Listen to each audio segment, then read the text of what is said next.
everybody. Welcome to the show. You're watching Klaus for the Heart, and I am Jason Klaus. We certainly appreciate you taking time out of your day to watch this week's episode. Um, got a couple of things I want to tackle this week. We're slowly but surely making our way to Frankenmuth, Michigan on January the 5th for my first, live public stage show. And with that being said, I am going to answer a couple of emails that tackled the same questions. So I wanted to address it on the show. We will take care of that later on in the program. What I want to talk about though today is this whole Christmas season and everything that becomes involved with the Christmas season. And it's one of those things that you will see the absolute best in people or you will see the absolute worst in people. As unfortunate as the latter may be, it's just the way that it is. And when I sit there and I kind of dissect it, I feel bad for people who do not feel that overwhelming joy that this time of the year, this season, really should be bringing out in people. For me, I think back, over the course of my lifetime, what Christmas has meant to me, what my parents, everything that they had gone through to ensure that my brother and I had the absolute best Christmas that we possibly could. And when you're a kid, it's all about the toys. It's all about, what Santa is going to bring you. It's, all of that. And as you get older, at least for me, you start to realize that the focus on the holiday isn't necessarily what the big guy brings down the chimney and leaves under your tree on Christmas Eve night for you to open up on Christmas morning. It's about family. It's about friends. It's about spending quality time with these people that you hold near and dear to your heart. In the hustle and bustle of life and everything that comes with it, we've talked about it just about on every episode. Your regular life, your work, your family, your other obligations. They can take up every bit of your day if you let it. Christmas time, the holidays, is really, for me, in my opinion, it's one of those things where you take a step back. You put all that crap to the sidelines because ultimately in life, your friends and your family are going to be the ones that are going to be consistent in your life. More often than not. There are exceptions to the rule, and I totally understand that. But it doesn't negate the fact that Christmas time should be, really, as cliche as it is, the most wonderful time of the year. It's a time that we look back and we reflect on the year that was. We look and we start to set goals for ourselves for the incoming new year, New Year's resolutions. What breaks my heart more than anything is people who don't embrace the Christmas spirit. And I feel like a lot of times when I talk to people and they give out that vibe that things aren't going all that great, and in turn they have kind of had a negative outlook on the whole Christmas season, man, that bothers me to no end.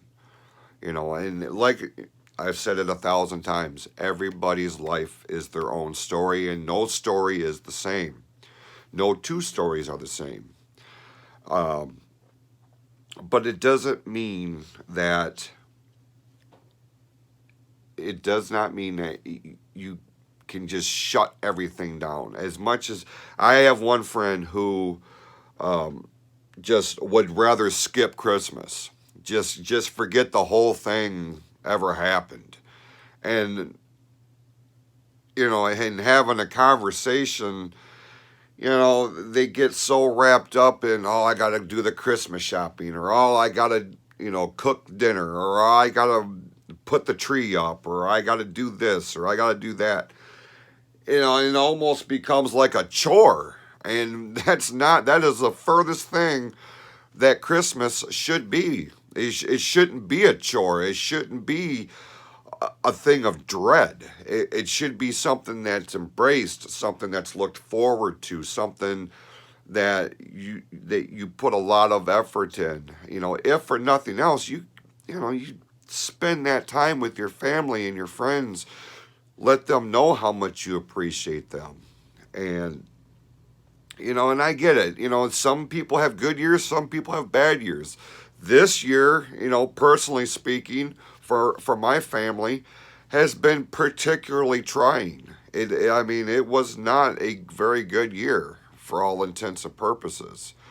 We lost very cherished, loved, and valuable members of our family, in 2019. So it would be easy to just chalk 2019 up as a lost cause and let's move on to 2020. And I don't, that's not how I operate. That's not how my brain works. That's not how I'm wired. I use this time of year to focus on the good things that are in our lives.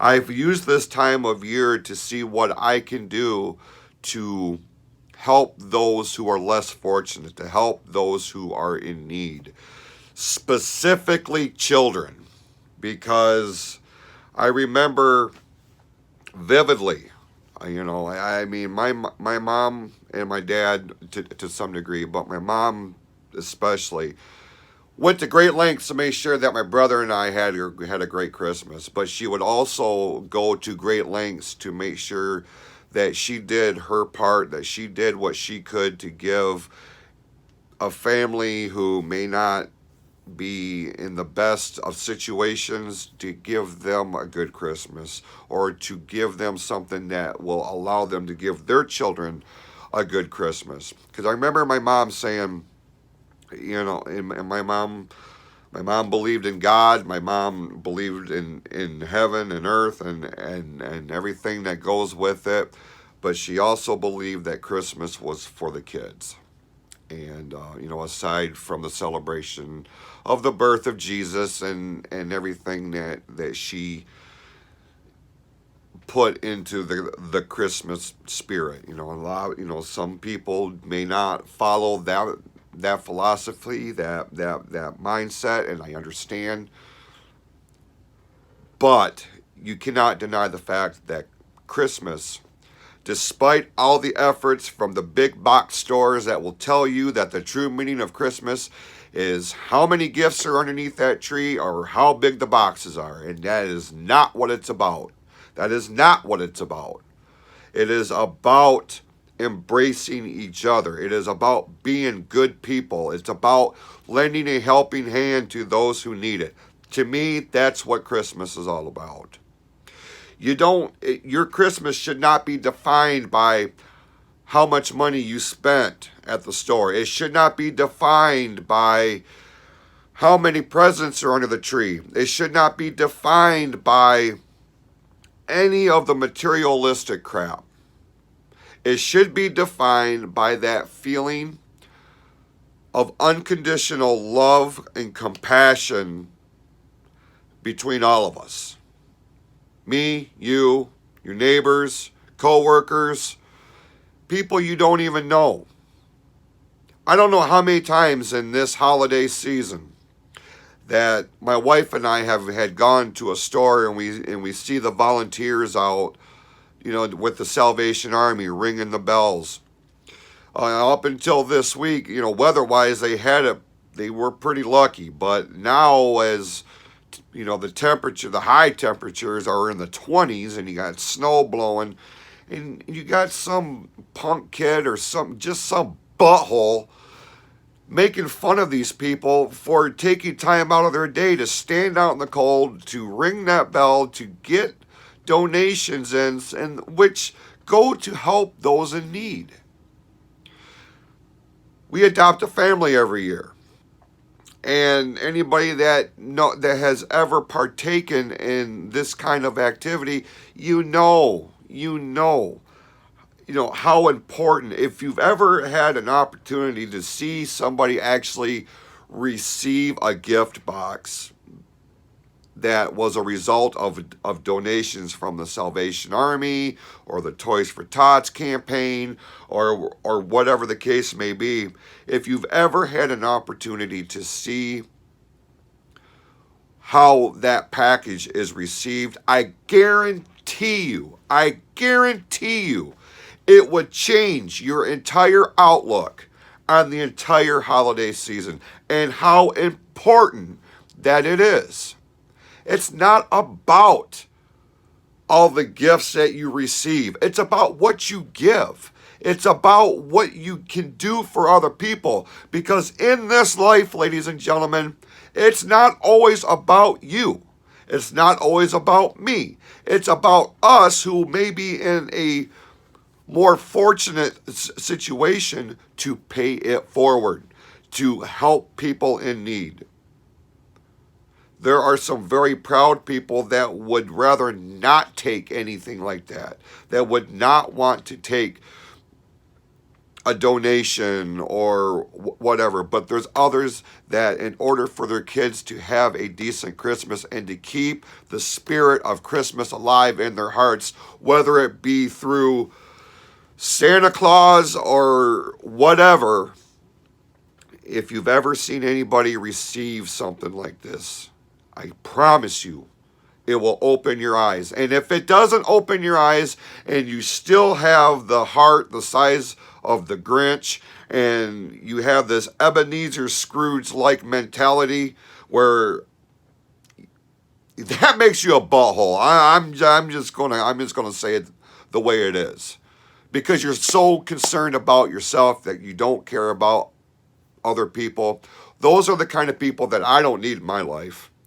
You don't need in your life, because eventually that kind of negativity will affect you one way or the other. And in this holiday season, I and my family go to great lengths to make sure that we have done what we can to help other people, to give them a good holiday season. And I know a lot of you do the same thing. A lot of you will go through extraordinary measures and you want no credit for it. I know a couple of people like this, and I'm not going to call them out by name because they don't want that recognition. They don't want that kind of attention brought to them. But I know who they are. And to those people, I cannot tell you how much I appreciate you. I cannot tell you how much the people that are going to be on the receiving end of your generosity and your goodwill towards your fellow man, how much that means to them.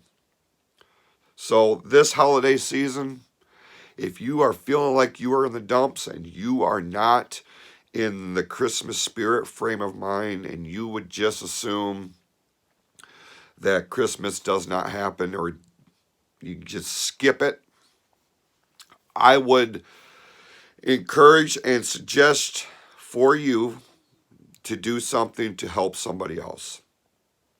Adopt a family. Donate to the Salvation Army. Drop a couple of bucks in that red bucket. Because I promise you, it will make a tremendous difference to somebody. And that, to me, is what the Christmas spirit is all about. We're going to take a quick break. I'm going to throw in a shameless plug, and then I'm going to come back and read an email. We'll be right back.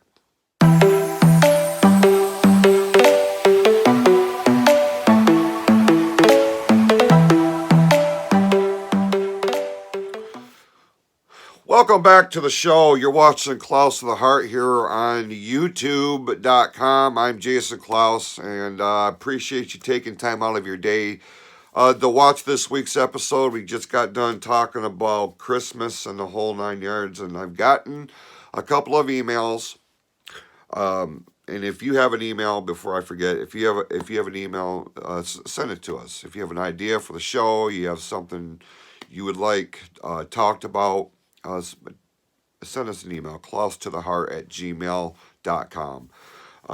Or you can find us on Facebook. Just look for Klaus to the Heart, and drop me a message through there. It will come directly to me, and I will respond accordingly.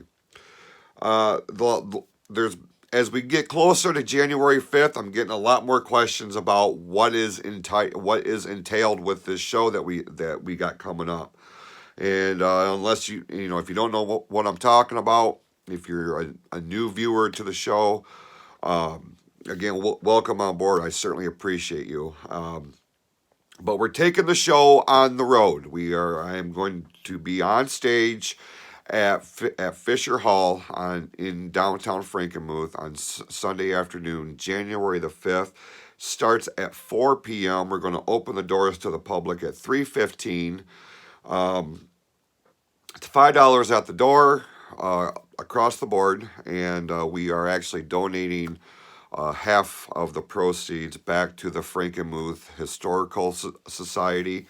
So it's kind of our way of showing our appreciation for Fisher Theater, Fisher Hall, to bring me in on that day. And so the big question that I'm getting is, what is going to happen at the show? What can I expect?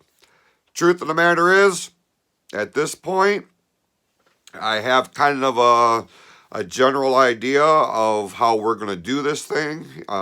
We're looking at probably about an hour and a half show, and trying to come up with different things to keep you engaged, to keep you entertained. But the real premise of the show is, as I lay out the format and everything, and I'm not writing a script, and I'm not, anything like that, because I don't write scripts for my shows. Whether it's on YouTube, whether, if you come and see me at an MWO show, which is a totally different animal than what you're going to see at Fisher Hall. There will not be a wrestling ring. I am not going to wear spandex. I am not. It's me. And it's my view of the world and what we can do to make 2020 perhaps your greatest year yet. Simple things, simple changes that we can incorporate into our lives to make 2020, which is a milestone year. It's the start of a new decade. It's one of those years that, a generation ago may have seemed like an impossibility, but here we are, we're on the doorstep of it. How can you make 2020 your year? What can you do to get to this point next year and be a happier person than where you may be now? And, people seem to kind of, what I say resonates with them, and which I never in a million years would have thought that would have been a thing, but it is. And can't tell you how much that means. But be that as it may, I promise you, I'm doing everything that I can to give you an entertaining afternoon. For an hour and a half. There may be some laughs, maybe some chuckles, there may be some tears. I have a list of things that I am going to talk about. It is going to be, we are rating this a PG-14 show, which, what does that mean? Well, that means some of the dialogue, some of the language may not be suitable for members of the family that are under 14 years of age. Now, with that being said, I will do everything I can to maintain, a sense of professionalism. But anybody who knows me knows if I get fired up about something, generally when I start talking about something and it really starts getting the heart pumping and the blood flowing, uh, sometimes things just kind of slip out that I don't mean to, but it happens. But I want to be upfront with you, full disclosure. That's why we're putting a TV or a PG-14 disclaimer on this. And once we get past the meat of the show, um, you will have an opportunity. I will open it up for questions and for Q&A. You know, questions and comments and things of that nature, because I want you guys to be engaged in what we're doing. Because without you supporting the show on YouTube, I wouldn't be going on stage in Frankenmuth on January the 5th. And you know, I'll probably say this 1,000 more times between now and then. But you know, a lot of this, you know, obviously the people at Fisher Hall, you know, none of this would be possible without them. But from a behind the scenes thing, I've got Todd Gilbert and James Walter helping me out, and they are part of the production team for the Michigan Wrestling Organization. They're going to bring their talents with. I'm bringing their talents with me to Frankenmuth, and they're going to help me kind of steer the ship, as it were. So, as far as a specific format, I don't want to get too specific about it right now because I like to go on the fly. I like to be engaged with the audience, and you know, whatever, you know, I'll have an outline, but there's no telling if there's going to be a sidebar or what whatever the case may be. But I certainly, if you have the means and you have the time, I would certainly love to see all of you in a Frankenmuth at Fisher Hall on January the 5th. I will do everything I can to make sure that you don't leave there feeling like you wasted your day or your $5 bill that you dropped at the door. We will have T-shirts available. You may have seen a preview of a couple of the designs that we're working on. The black shirt in particular that was advertised as generating some interest. So if you haven't seen that, go check out the Facebook page, and you'll see what I'm talking about. But with that being said, I thank you so much for watching this week's episode, and we will see you here next week. Until then, if you have not done so already, hit the subscribe button, and you will get notified every time a new episode drops. So take care of yourselves and each other. Be good to one another, and we will see you next week right here on Close to the Heart.